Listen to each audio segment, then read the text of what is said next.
كلمات الله التامات من غضبه وعقابه ومن شر عباده ومن همزات الشياطين وأن يحضرون. نعوذ بالله الذي يمسك السماء أن تقع على الأرض إلا بإذنه من شر ما خلق وزرع ومن شر الشيطان وشركه. أعوذ بالله السميع العليم من الشيطان الرجيم. بسم الله الرحمن الرحيم. إن الحمد لله نحمده ونستعينه ونستهديه ونعوذ بالله من شرور أنفسنا وسيئات أعمالنا. من يهدي الله فهو المهتدي ومن يضلل فلن تجد له وليا مرشدا. نشهد أن لا إله إلا الله ولي الصالحين ونشهد أن محمدا عبده ورسوله. اللهم صل وسلم على المبعوث رحمة للعالمين محمد بن عبد الله وعلى آله وصحبه وسلم. اللهم ألهمنا رشدنا ومراشد أمورنا ونعوذ بك من شرور أنفسنا وسيئات أعمالنا. ربنا اتمم لنا نورنا واغفر لنا إنك على كل شيء قدير. Chers frères et sœurs, Allah subhanahu wa ta'ala nous demande dans le Coran, Bismillahir Rahmanir Rahim, وَذَكِّرْ فَإِنَّ ذِكْرَ تَنْفَعُ الْمُؤْمِنِينَ. Rappelez car le rappel est utile aux croyants sincères. En effet, nous parlons toujours du messager d'Allah. Nous parlons de lui parce qu'il est le modèle parfait de la pratique de l'islam. C'est à lui et sur lui que le Coran a été révélé. Et c'est lui qui en a fait la meilleure pratique. En effet, le Coran est le mode d'emploi de l'humanité tout entière, de l'univers. Le Coran est le mode d'emploi de l'univers des hommes, des espèces animales, végétales et minérales. Et en tant que tel, le Seigneur du monde a choisi parmi nous et parmi toutes ces espèces un homme qu'il a lui-même façonné depuis sa naissance jusqu'au moment où il a vu que son serviteur était prêt pour accueillir sa parole, qu'il commença ainsi à lui révéler. Mais déjà, il avait pétri de sa lumière et c'est ainsi que le messager lui-même dit, sallallahu alayhi wa sallam, Adabani Rabbi wa ahsana ta'dibi. Allah m'a éduqué et il a parfait mon éducation. Avec quoi? Il a éduqué avec la parole, sa parole. Et il a parfait l'éducation du prophète sallallahu alayhi wa sallam. Cette éducation, c'est de ça. Cette éducation vient du fait que le messager d'Allah a été formé pour éduquer les hommes et les femmes, pour nous apprendre comment nous devons nous utiliser. En fait, c'est pour cela que je dis que le Coran est le mode d'emploi de l'univers. Le mode d'emploi d'un médicament ou le mode d'emploi d'un véhicule, d'une machine, dira, et si on met l'eau, là on met l'essence. Ici, il faut graisser. Et à cet autre endroit, il faut l'essence. Il faut l'entretenir chaque matin, ce qu'il faut faire. Et à tel nombre de vitesses, il faut faire la vidange, l'entretien. Qui nous montre à ce moment-là le modèle de cet emploi. C'est de là où le prophète sallallahu alayhi wa sallam est formateur, éducateur et nous oriente vers ce qu'il y a de bien. وَمَا أَتَاكُمُ الرَّسُولُ فَخُذُوهُ وَمَا نَهَاكُمْ عَنْهُ فَانْتَهُوا.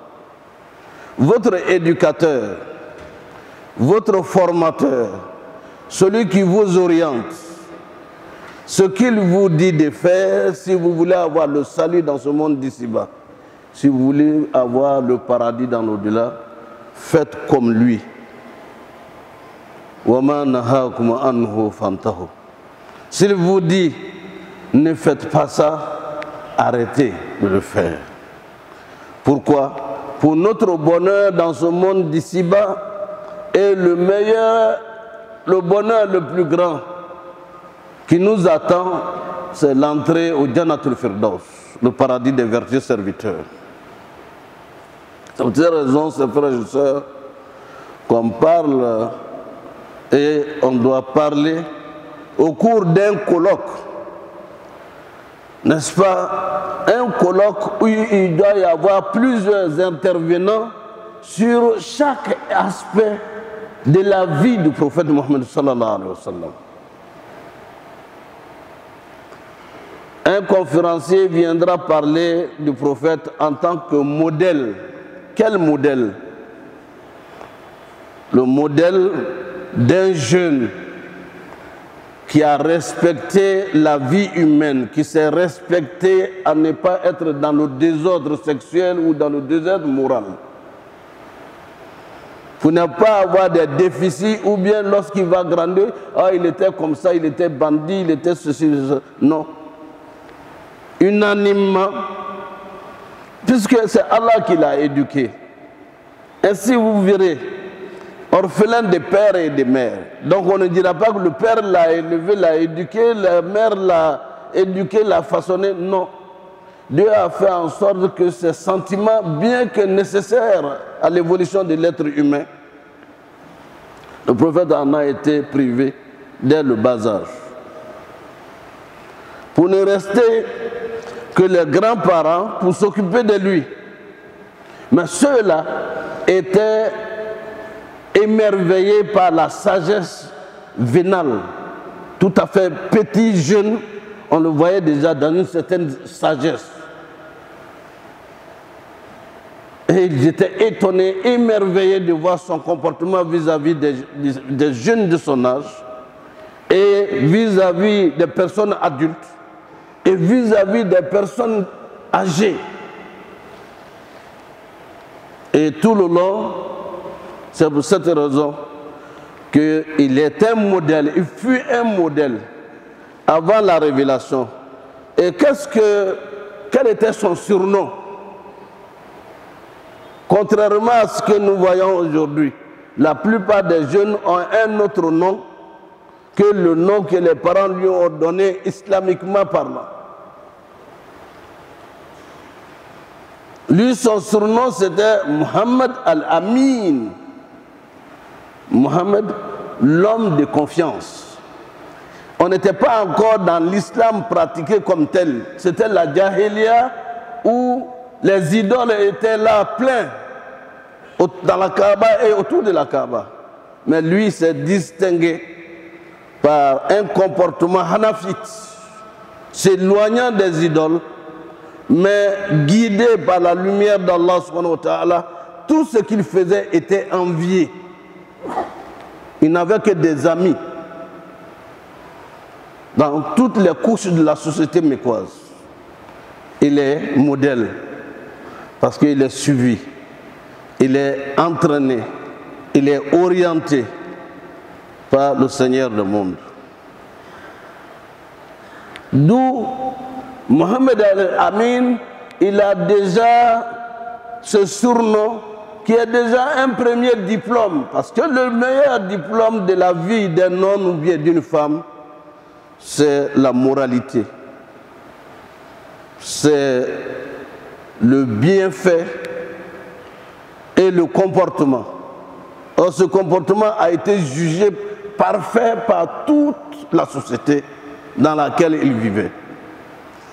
Mohammed n'était pas un jeune fainéant pour dire mes parents sont comme ça, et rester à attendre à midi pour manger, ou bien le matin manger, sortir, aller se balader. Non.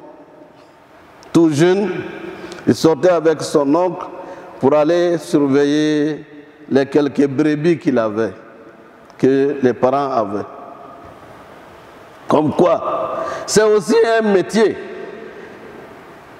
La surveillance des animaux permet d'avoir la patience et de comprendre qu'on peut diriger des hommes,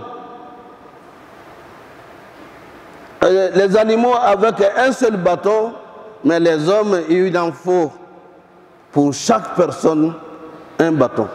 C'est-à-dire une sagesse que les hommes sont différents. Selon leur typologie, leur lieu d'éducation, selon leur niveau d'éducation, il y a toujours une méthode, une approche pour chacun. Mohamed, dès le bas âge, Allah l'a mis là pour ça. Il savait traire les brebis, les chèvres, pour recueillir le lait. Il était patient. Et de cela, chers frères et sœurs, on peut prendre un certain nombre de traits de caractère, de vertus. Sans cela, on prend le cas de la compassion du prophète sallallahu alayhi wa sallam envers les pauvres et les nécessiteux. Les pauvres et les nécessiteux. Il se mettait parmi eux. Et ceux-là ne sentaient pas qu'il avait quelque chose de plus qu'eux.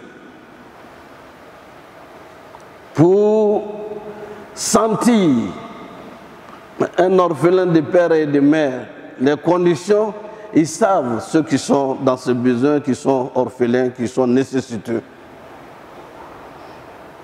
Mohammed, en tant que jeune, aucune jeune, comme étant messager, il n'a jamais pensé qu'il y a une tâche, un travail qui salit la main. Ou un travail qu'il ne peut pas faire parce que bon, c'est les autres qui vont le faire.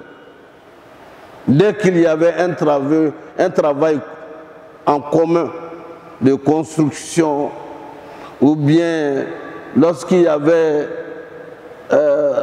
les musulmans devaient creuser le khandak, les fossés, pour prévenir l'arrivée des ennemis, les gens voulaient que le prophète s'asseye, qu'eux-mêmes vont le faire. Ils sont quand même différents. Ça, c'est un messager, nous sommes... Non, le messager, ce n'était pas ça. Et au point qu'il prenait lui-même la pécasse pour casser les pierres. En cassant même une pierre, Allah lui révèle qu'il y a un empire qui va chuter bientôt.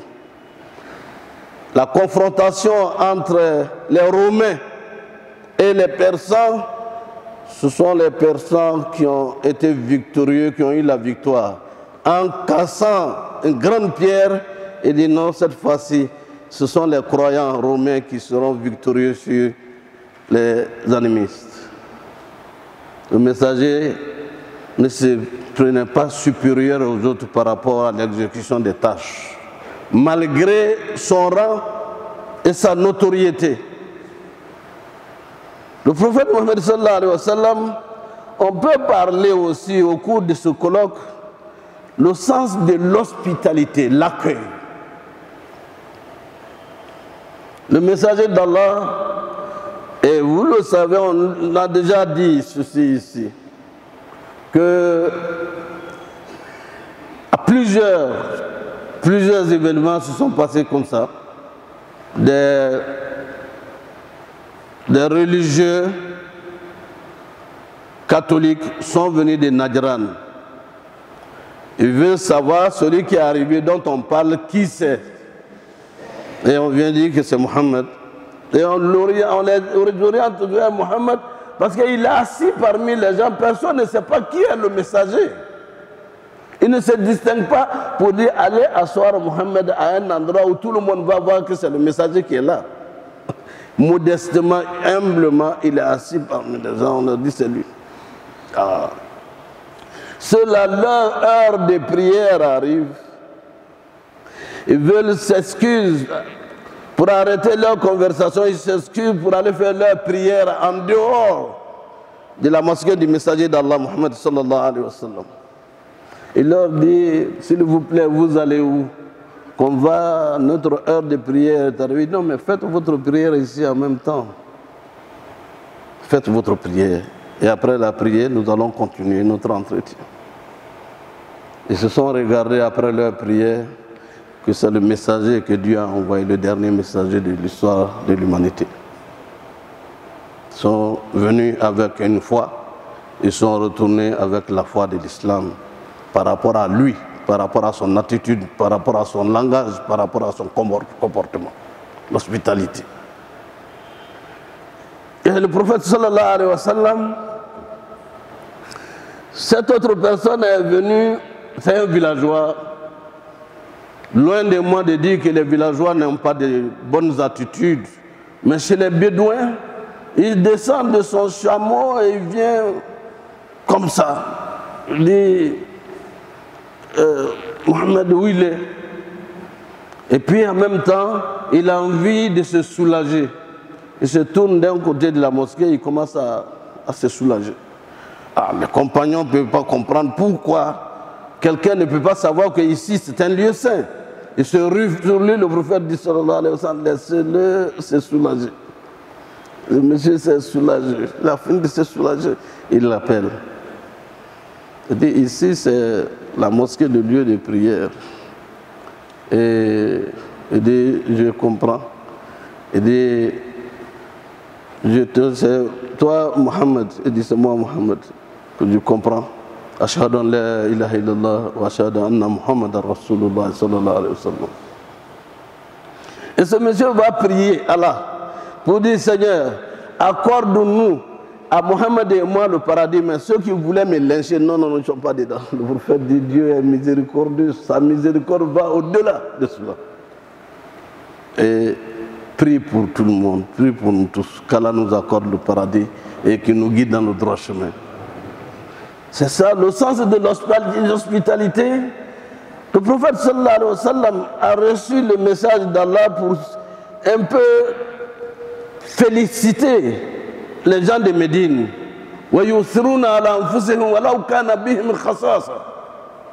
Ils préfèrent le bonheur de leurs étrangers quand bien même ils étaient dans le besoin. C'est Allah qui félicite les Ansar pour avoir donné logis et nourriture à ceux qui ont quitté la Mecque avec le prophète Mohammed sallallahu alayhi wa sallam, au sens de l'hospitalité. Et ce débat est actuel au niveau des organisations internationales, le problème d'immigration, d'émigrer, alors que la terre appartient à Allah. Et le Coran demande, même lorsqu'un endroit devient plus difficile à vivre, aller ailleurs pour trouver un meilleur site où vous serez plus épanoui. Mais aujourd'hui, les pays qui ne s'appelaient pas Côte d'Ivoire, Mali, Burkina, Guinée, Sénégal, tout ça, il n'y avait pas avant l'arrivée de la colonisation. Il y avait un empire qui s'appelait l'empire de Kayamanga, qui n'avait pas de limites, il n'y avait pas de frontières. Nous étions un même peuple, une même nation, des frères et sœurs, avec pour seul lien la ilaha illallah, Muhammadur Rasulullah sallallahu alayhi wa sallam. La constitution de Kouroukanfoua nous donne encore, dans presque 900 ans après, ce que cela signifie pour nous, comme lien de fraternité, avec des liens également qui sont indéfectibles du point de vue respect mutuel. Ce respect mutuel, c'est le mythe sociologique. Qu'est-ce qu'on appelle mythe sociologique? Oui, il se passe entre nous et les Keïta qu'on ne peut jamais prendre l'épée entre nous. Entre les Konaté, on ne peut jamais prendre l'épée entre nous. Entre les Silla et nous, on ne peut jamais lever le petit doigt l'un sur l'autre. Ça, c'est un engagement pris vis-à-vis d'Allah, comme Doumbia et Keïta et autres, comme tout peuple et telle autre personne, lorsqu'ils se voient, c'est la plaisanterie. Et avec un engagement de lutter ensemble contre le mal et de se protéger et s'aider. Entraide mutuelle, ce qu'on appelle cousin à plaisanterie. Mais ce n'est pas seulement la plaisanterie.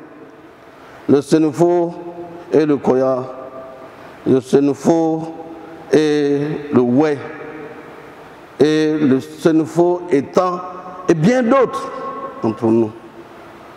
Entre Bété et Atié, ce cousinage à plaisanterie.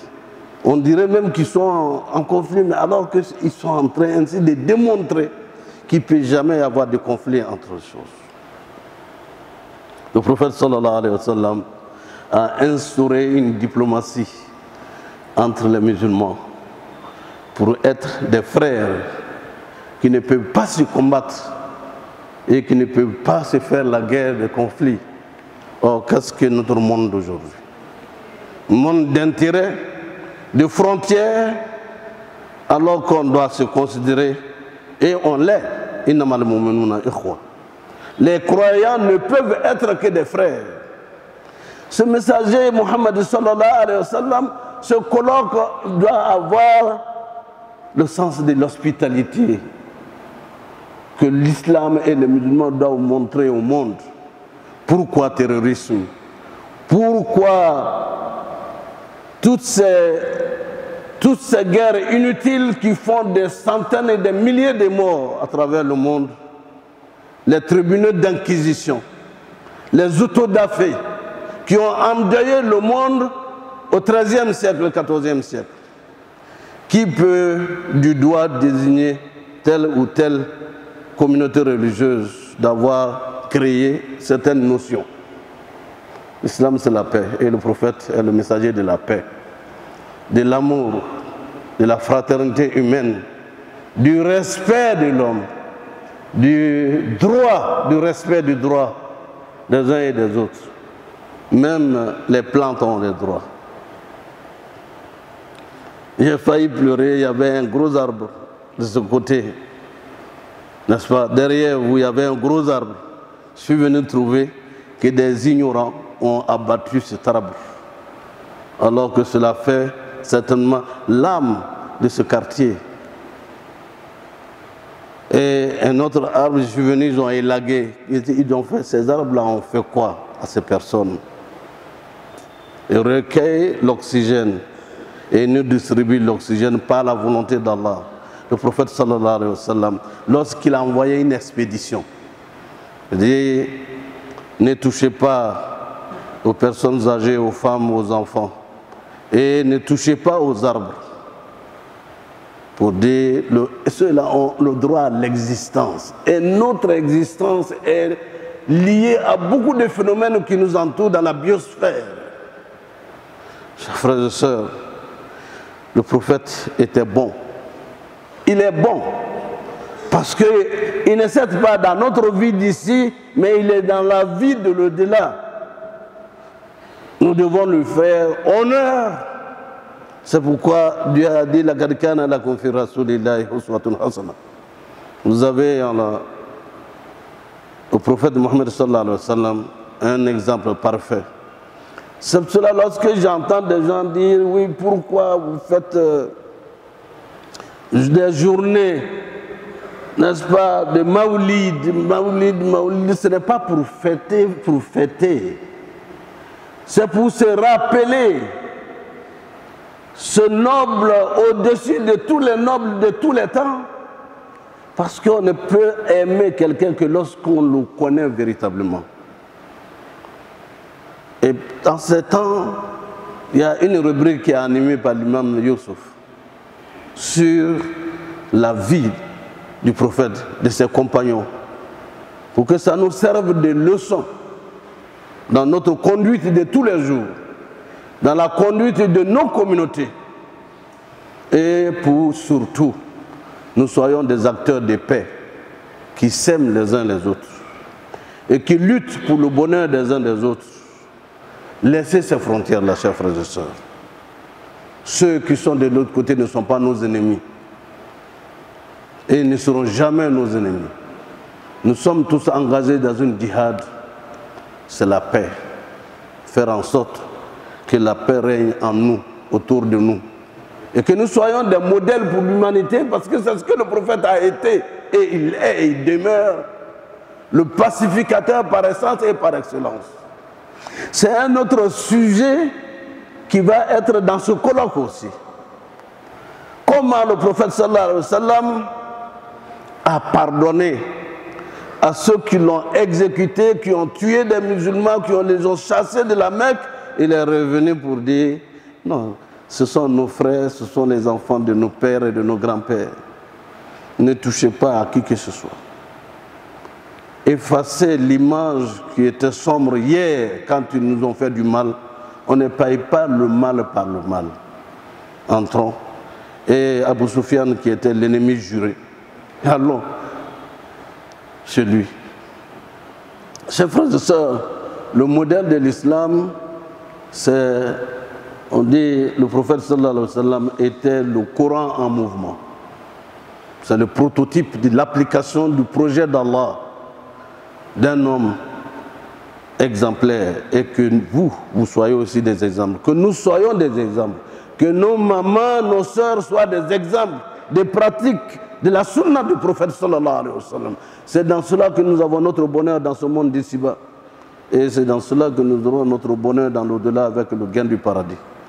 Qu'Allah nous aide à connaître cette sunna et la vie du prophète sallallahu alayhi wa sallam, qui nous guide dans nos droits chemins, qui nous guide dans le chemin de ceux qu'il a comblé de ses bienfaits. أقول قولي هذا واستغفر الله لي ولكم ولسائر المسلمين من كل ذنب فاستغفروه إنه هو الغفور الرحيم.